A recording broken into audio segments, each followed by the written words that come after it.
Hello and welcome into episode number 5 of Celtics Tube. I'm Jackson Agello. That's Dennis Riley on my left. Episode 5 now, Den, and once again, we're coming in off of a loss. I'm not going to lie. We're 4 out of 5 times we've done this. It's come after a loss. Now, the Celtics are 8-2 in their last 10. Don't get it twisted. Things have been good. But there was a problem going up against the Bulls that I didn't quite foresee coming. And that kicks us off with Big 3 topic number 1. Is there cause for concern after a loss to the Bulls after what seemed to be the Celtics turning the corner? I would say I don't think it's a cause for concern at all. I mean, that's definitely a game I think we should win 9 out of 10 times, especially without Zach LaVine playing their best player. But, I mean, we did have Kemba out. We had Smart out. We had Fournier out. So we did have some injuries, or I think Kemba and Marcus were out due to illness. But anyway, we did have some key pieces missing, but we still should beat a team like that.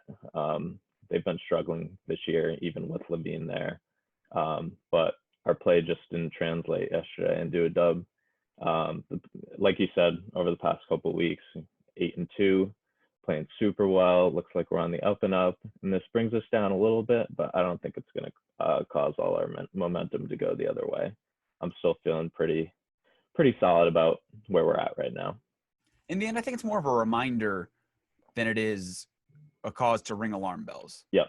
Because this is the type of thing that reminds you of like, okay, I mean, as Jayson Tatum's been playing fantastic of late. 44 in the game coming into this. He's been absolutely on fire. He went toe-to-toe with Steph Curry. Somehow came out on top, even though Steph was doing absolutely anything he could. That lefty shot on the side was just outrageous. Yeah, otherworldly. Really was. Don't know how that went in. Otherworldly. And still, Tatum came out on top. And it feels a little weird to be criticizing a guy in a game where he did have a triple-double. Yep. I get that. But I do still think that his inability to make a shot going 3 for 17 from the field,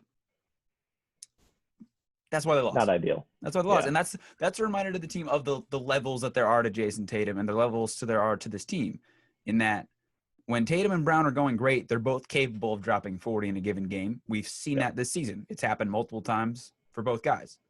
Yep. But the problem is they don't quite always, and no one ever will bring it every night, but they don't quite always have it every night. And sometimes when they don't have that full motor, they can lose to the Bulls. They can lose to the Bulls. And the Bulls are not very good, especially without Zach LaVine. I mean, Vukovic played well. Credit where it's due. He did. But that's not a team you can lose to.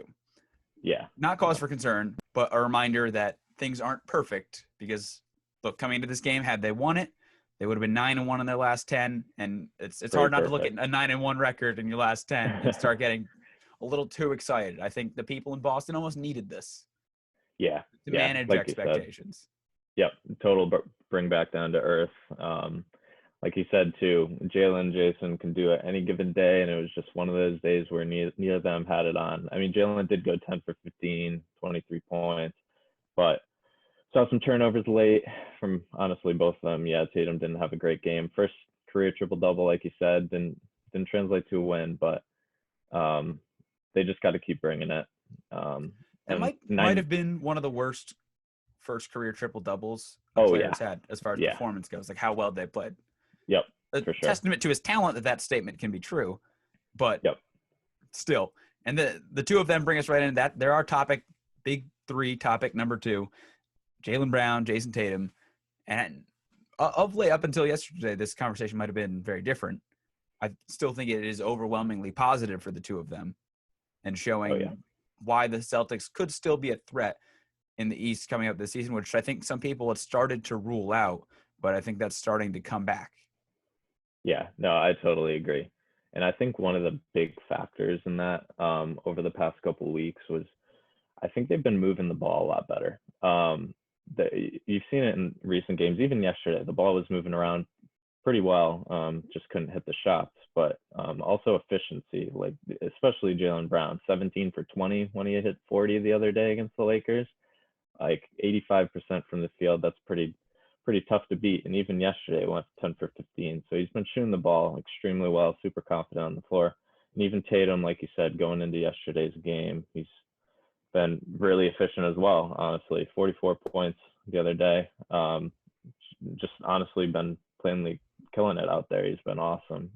And although he did have that triple double, like we've mentioned a couple of times so far, I think 9 times out of 10, if he plays like that, keeps the turnovers down, which was a big problem yesterday. And he also looked to be, he didn't look as confident out there, I guess.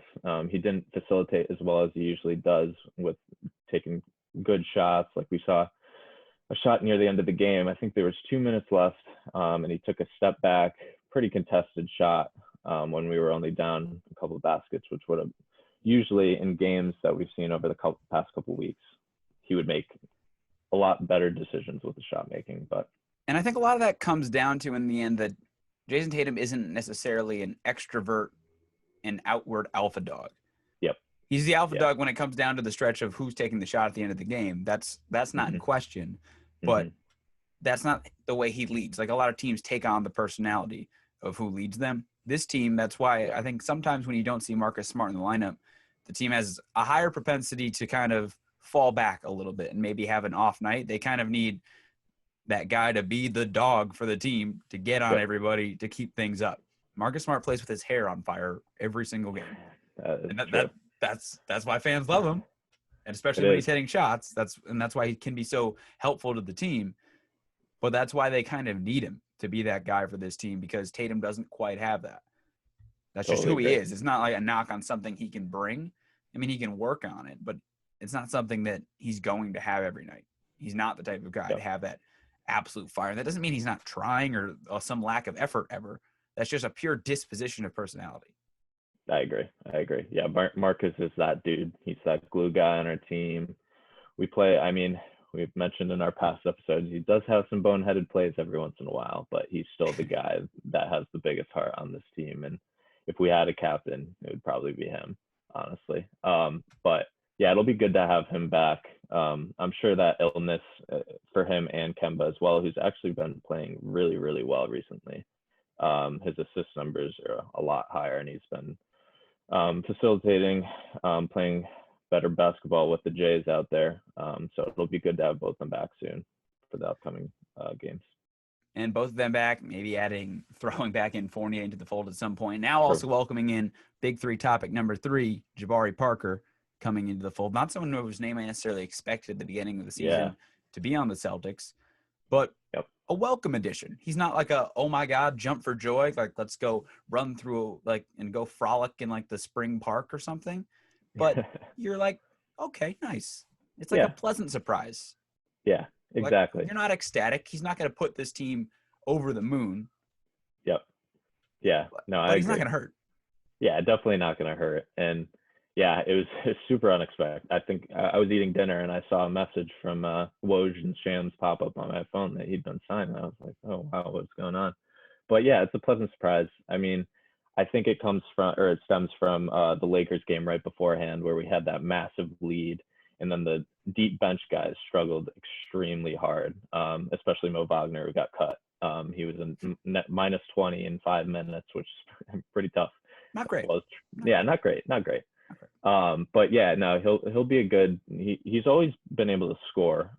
It's been his defense that's been his problem, and we've even seen it the past couple nights on small occasions, just some miscommunications between him and some other players. But Brad's pretty good at getting people to play good defense. Like this year's been a little lackluster on the defensive end, but hopefully he'll be able to turn him around at least in some sense to that area. But he'll be good. And they more needed a more competent offensive scorer necessarily than someone to come in and play otherworldly defense. I think he comes in and can do that solidly. And, the defense might be lacking, but hey, the defense was also lacking in our My Phone Trippin' moment of the week where Paul Pierce's defense was non-existent for his own Instagram Live.